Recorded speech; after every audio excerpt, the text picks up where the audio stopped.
Welcome to the 17th class of embroidery, and in this class let's see what is the application of these stitches. So you've done your running stitch and you've done your darning stitch, which was the alternate. So here I have a stole with me in which you can see the running stitch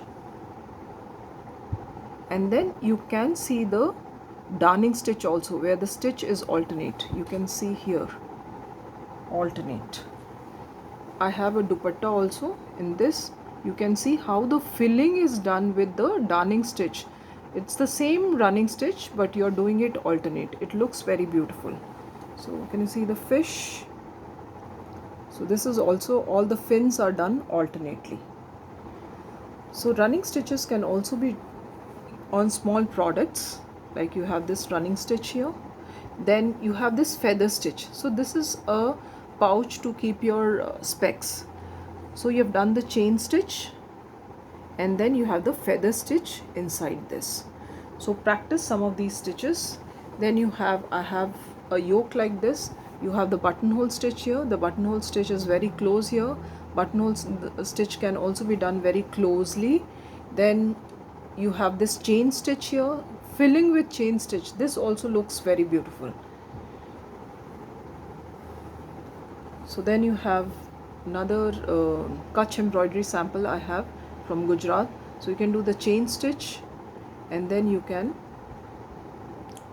make the designs with the chain stitch itself. So chain stitch is a beautiful stitch just to do the outlines, and you can do many patterns with this.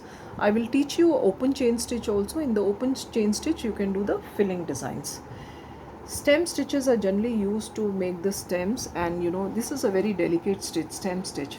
So wherever you want some delicate outlines, you could do the stem stitches. And stem stitches also used to make your grass here.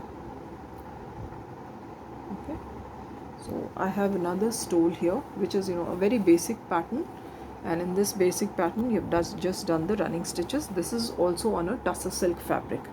Now this another sample which I have been showing you in the class also. So this is a sample in which there are two silk pieces which are attached together, and these silk pieces you have done the normal running stitch just to put the two fabrics together. And when you pull the stitch a little bit, you get this very beautiful waved effect, right? So you can leave the stitches loose here, and so that you're able to pull the stitches like this. Pull the stitches. So one could create different kinds of textures with a normal running stitch. Thank you.